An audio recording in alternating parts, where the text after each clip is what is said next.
Okay, let's do this. Haven't feel like I've done one of these in a minute, but this is a big show tonight, and AEW's been hyping this up for the past couple of months. But AEW Big Business, Boston TD Garden. So let's get right into it, okay? With the long-awaited debut of Mercedes Mone, now in All Elite Wrestling, and there's a lot to say about this promo, especially her kicking off the whole show, which AEW got right into. So, yes, let's get right into it. She did have new music, which, it had a loud CEO thing, I guess, to get the people to chant CEO. I'll say this right off the bat. This is way better than her NJPW music, because that money thing was annoying as hell. I don't care what anybody says, that music really did suck. So, I think this is at least a better upgrade than what I heard from last time. But I guess they're just trying to get people to, chant, CEO and stuff by adding that loud CEO sound effect. But she said, Boston, I'm home. Fans chanted, welcome home. She basically talked about what she's done in the past couple years now, and people sticking with her from her highs and lows. And, we're going to make so many moments together.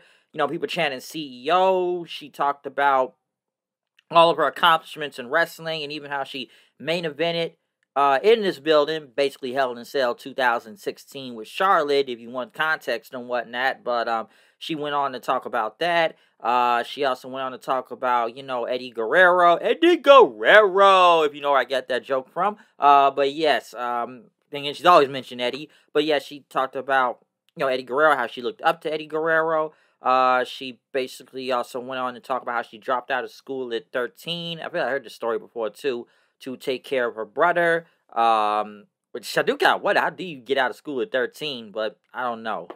But basically she talked about, I guess, where, she learned wrestling and whatnot, the place she went to.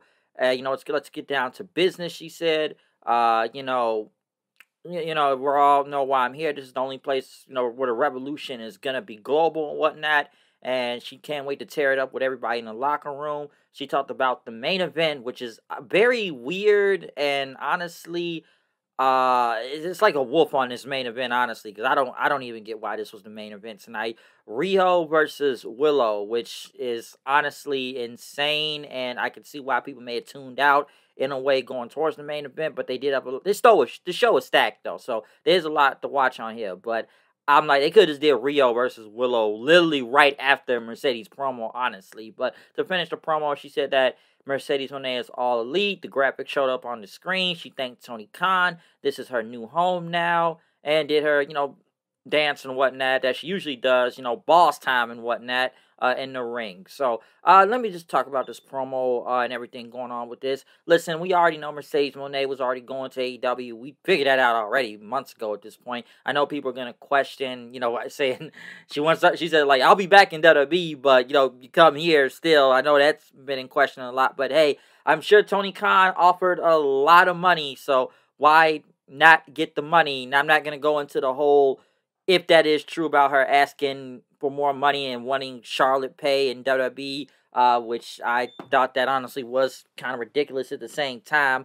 If you want to go back to the whole walkout thing, I can see from, her perspective and the company's perspective, what went down a couple years ago and whatnot. But, at the end of the day, like, still walked out in the day. So I kind of always was wondering, like, what position is she in, demand this much money?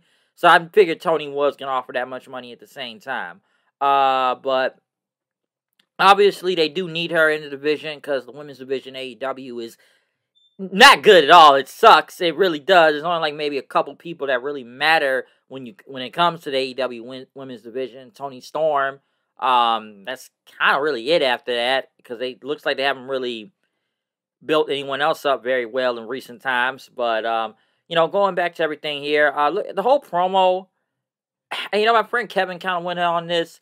This was like what we've heard before, like any Sasha Banks promo in WWE, because the Eddie Guerrero reference, which we've heard all the time, and basically kind of talk about her family a little here and there. So this was very WWE promo-ish, this Sasha Banks when you really think about it, but just in a different company. Like I said, it was a good promo and all, but like it obviously brought me flashbacks to what I've heard before in WWE, especially, like I said, especially the Eddie Guerrero part, okay? So there you go.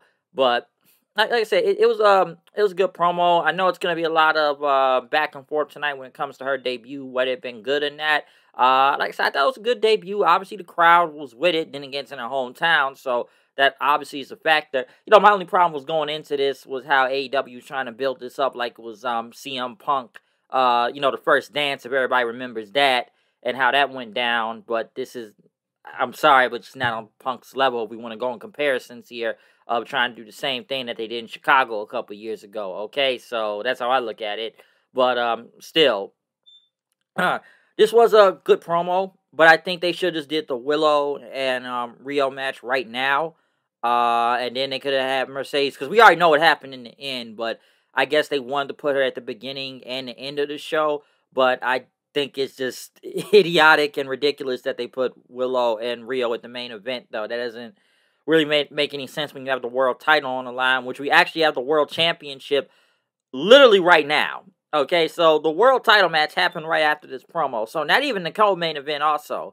Now, we did have a little bit of story time with Adam Cole, baby, talking about Wardlow going against Samoa Joe for the World Heavyweight title. I know the Undisputed Kingdom did come out with Wardlow, but they basically stayed in the back. This was a good match. I feel like Wardlow did get cooked in this match. He did. I don't know where he really goes on after this. And listen, Wardlow was going in on Joe at the beginning, throwing him back across the barricade and stuff. But I feel like midway through the match, Joe came back. They went back and forth again.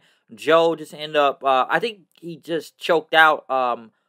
Wardlow did not tap, so he passed out. Joe basically just jumped on top of him, put the coquina clutch in him. I felt like he mollywopped Wardlow. I really felt like he mollywopped him. And I see the back and forth here, and Wardlow got him in the beginning, but I just think Joe just got him, okay? He did. So, Samoa Joe winning this match was no surprise. I don't know where Wardlow really goes from here. I really don't. Like, the Undisputed Kingdom thing wasn't already working for him, but then we go into, these shoot promos, which basically I always thought, like, hey, we messed up already with this guy's push, so we're going to try to fix everything now. But Swerve came out with a chain, and Joe basically left to the ring smirking and whatnot. So, obviously, we know it's going to be Samoa Joe and Swerve going for the title next. I feel like at AEW Dynasty. But, yeah, Joe winning was no surprise against Wardlow here. But once again, why isn't this in the main event or even the co-main event? Here's the next match I thought was going to be in the main event also, because they did interview the Elite. Okada was there with them. I don't know, Bucks were, I guess, talking about, we have Okada here for 14 million reasons.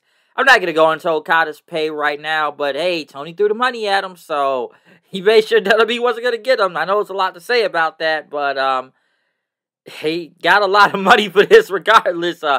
14 mil, folks, 14 million, but hey, good old Okada for getting the money from this guy. But Okada said, we all need to sing happy birthday to Matthew here, which I guess Alex Marvez was starting to do it. Also, shout out to Just J Rod. Today is his birthday also.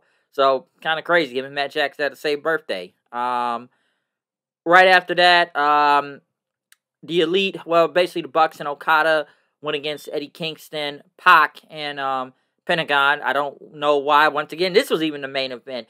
Basically, this was a spot fest. It was a wild 6-man. Then again, when it comes to any matches with the Bucks, you already know it's going to be a spot fest anyways, but everybody else involved too. It was a bunch of wild, chaotic stuff. The crowd ate it up, though, and whatnot.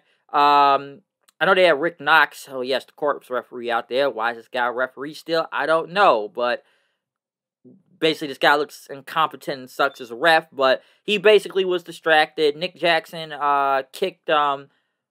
basically kicked Eddie Kingston in the nuts right after that. And then Okada hit the Rainmaker and won the match from there. Obviously, it's going to lead up to Okada going for Eddie Kingston for the Continental Crown, Continental Breakfast Championship, whatever you want to call it. But yeah, Okada beat him here. Then when it's kind of funny, like, given how long Okada was, like, literally the main event all the time in New Japan, and only really went for the IWGP World title. It's kind of weird now seeing him go for this. I don't even know if I want to call it a mid-card championship, honestly. I don't know what to call what to call this Continental belt, but it is still a little bit weird seeing him not just going for a world title, because I'm just used to Okada going for a world title all the time. So, at least it's something different. But yeah, him and Eddie Kingston, well, I guess that match will be next week and at the pay-per-view, so there you go. Next, Will Ospreay came out and he cut a promo, and I thought it was a really good fiery promo, even though the word bruv was used a lot. I'm gonna face Bryan Danielson at AEW Dynasty, bruv. You're gonna have to kill me trying, bruv. The Tiger Driver 91, bruv. I'm gonna take him out, bruv. Okay, I respect Danielson, bruv, but we're gonna be the best wrestler in the world versus the best wrestler of the 21st century, bruv. It's gonna happen, bruv. He says bruv a lot, bruv. But, no, in all seriousness, I thought Ospreay's promo had a lot of fire to it. Obviously, he's hyping up the match big time against Danielson, which that's going to be great, okay? I think it really will be. So they're going to find out who the best wrestler in the world is. So we'll see what happens from there. But a lot of brubs in that promo. Deonna Purrazzo, I guess there's going to be a tag match next week with Toni Storm and Mariah May. Hopefully it does better than what they did on, I don't know, whatever they have on Collision, I don't know. Jay White went against Darby Allin. I guess it's going to be Darby. Well, Darby Allin, for some reason, I thought was dressed as Rorschach coming out there, but they didn't look like the Invisible guy from, maybe it was the Invisible Man. Or the Invisible Man from, I forget his name, but from the Doom Patrol. So, that's what he was dressed as out there. Honestly, Darby, man, the guy's already taped up. And this guy's supposed to be climbing Mount Everest this month, by the way, which kind of makes you wonder why. If this guy needs to heal up to go for Mount Everest, but I guess I get why he's doing this match. But he's all taped up from that whole glass spot from last week, which honestly still didn't make any sense and was very dangerous. And this man did a coffin drop hitting the apron, which was very brutal. He crawled back in the ring before the 10 count. Jay White won. And yeah, he beat Darby Allin, but then again, you already beat a injured, half-beaten Darby Allin anyways. Right after that, the Gun Club got in the ring. Darby, I guess, was going to shake his hand. Jay White raised his hand, but they ended up attacking Darby Allin then. They ended up putting a chair around his leg, was going to hit him with a baseball bat on it, but the Acclaim came out after then, stopping this. Billy Gunn took the baseball bat away. He ended up getting hit in the chair, which AEW is doing a lot of chair shots to the head nowadays, but Billy at least put his hands up. Then again, Billy Gunn knows what he's doing. He's a legend, so he obviously knows what he's doing. But then again, it looks like a lot of people just don't even put their hands up in AEW when they get hit by a chair half the time, especially doing chair shots to the head. But then right after that, Klein got back in the ring. They started fighting with the Gun Club. Basically, they took out the Acclaimed, and then they put Darby's leg in the chair and hit him with the baseball bat. Obviously, this is supposed to write off Darby Allin as he clounts Mount Everest. Hopefully, this man comes back alive, because after the way he sounded last week, he may not come back alive if he doesn't survive this. So, hopefully he does, okay? But this was to write him off TV. In Jay White's case, once again, he beat a already injured Darby Allin, so I guess it wasn't really that hard to beat. But at the same time, I'm glad this Bang Bang Scissor Gang stuff is done. It sucks. Nobody cares. I don't even get why. Because let me say this right now. Jay White was a main eventer, but he's out here doing this, bad comedy and whatnot, especially with the Ring of Honor 6-man tag titles, which, let's be honest, does anybody really care about them? So what are they going to do? Fight the Acclaim and combine the AEW 6-man and the Ring of Honor 6-man? I don't know, but I am glad this Bang Bang Scissor Gang stuff is done, okay? Hopefully Jay White and even the Gun Club move on to something else and drop the ROH 6-man belts and, I don't know, push Jay White somewhere bigger, okay? Because this joke has gone on long enough. So I'm glad that's over. Lionheart, Chris Jericho, and Hook went against the Gates of Agony, which, I don't know. What do I have to say about this? The crowd went really dead for this. Gates of Agony, these guys got a lot of size and they're pretty big, but they lose to almost every person here, especially to a lot of small guys at the same time, too. Don't get me started on that, but, yeah, they lose all the time. Jericho right now, going the whole Lionheart, Chris Jericho thing, I wonder how much of a reaction he's really getting out of this right now. The first time it was good. Now, I don't know. Also, I still think it's crazy that they got this guy fighting like all these CMLL, maybe not this week, but what? You fight Atlantis Jr., which at least that was good, but still, why it need to happen? But given a history video, yeah. And what? Teton on Collision?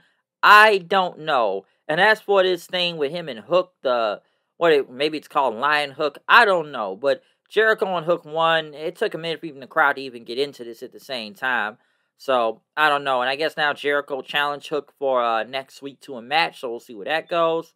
Kyle O'Reilly was in the bag, basically talked about, he was at his darkest days while he was gone for the past almost 2 years. But now his neck, his arm is better. He feels better. He's ready for his first match back. Roderick Strong walked up to him and basically said he has so much respect for Kyle O'Reilly and wants him to do things on his own and that he should do that, as they hugged and walked off. Then after that, right after that, Willow went against Rio. I'm be honest, I did not really care for this. I don't. I like Willow. Willow won. That's all I needed to know. I saw what I needed to see out of this match, but I didn't understand. This was just, like I said, this was just to just get Mercedes back out here. This is all this match was for. Because it really is kind of forced to why this is the main event. I like, Willow, okay, like I said, Willow won. Rio, I don't care, okay? I do not care, nor did I really care about this match in general, okay? I didn't. But Willow won. That's all that's needed to know. Lights go out. Spooky Julia shows up with Sky Blue. They start beating up Willow. Mercedes comes back out, which, by the way, I think she had different gear on. And came for the save. Looking at that TBS title, I guess she's going to go for that instead of go for the main, women's title right now. So, we'll see where that goes. But, Willow raised her hand. Honestly, I thought Mercedes was just going to turn heel on her and, take out Willow. I guess if you want to go back to that match they had in New Japan, the reason why Mercedes has been injured all this time, which I feel like they will go back to it, but I don't think right now. But basically, Willow raised her hand, let Mercedes have her time as the show went off the air. She's going to ringside. I guess she's hugging her family and whatnot. So, basically just celebrating with the crowd then to end off the show. Overall, I thought it was really good show. Obviously, the build-up going into this and big business, and, obviously, I guess this crowd was sold out. I'm going to assume that because the crowd wasn't really sold out last week other than Revolution. But I thought, like I said, I thought it was really good. The Mercedes Mone debut, whatever you want to say about it, I thought it was good, but I think she may be turning heel soon, or maybe she will be face for a minute. I don't know, but I think she will be heel again soon, because like I said, she works better as a heel anyways. Joe and Wardlow was good, but like I said, Joe just mollywopped Wardlow. The 6-man spot fest, very chaotic, but Okada got the win. I guess we'll face Eddie Kingston for the title next week. Ospreay's promo, I thought was good, a lot of fire to it. Bruv. Jay White and Darby Allin, good match. Brutal, I would say, for Darby's part. And, Jay White betrayed the, Acclaim, so I'm glad they got some heat on Jay White, because the guy has lost all his heat recently. So, this helped by beating up Darby, especially on his way out to climb Mount Everest, and beating up the Claim. And overall, this Bang Bang Scissor Gang crap is over. Hook and Jericho honestly was whatever, and I think the crowd died from there. And, the main event was the main event just to get Mercedes back out there. So, yeah, it is what it is on the main event. Because, like I said before, I thought it's already a joke in its own right for this to be the main event. But I get what they're going for. But still, they could have did this right after the promo at the beginning of the show. Okay? But, yeah, other than that, that's my review of AEW Dynamite Big Business. Tell me, what do you think about the Mercedes Mone debut? How far will this really go in AEW? I'm sure people are now going to question, will she be a draw and bring 1 million viewers for this show, since it looks like they never get 1 million? I'm assuming they will. I don't know, okay? But do you think this will go out well for her in AEW? We'll see. Yeah, so tell us what you thought about her debut and everything else on this show with Dynamite tonight. So, yeah. Other than that, I'm out of here. Peace out. Comment, subscribe. Follow me on Twitter at HoodandKnight890. Hit the like button. Hit that notification bell. And I know I'm maybe late on saying this, because we all know for days now. But once again, rest in peace to Akira Toriyama, DBZ, Toonami, whatever you want to say. Peace.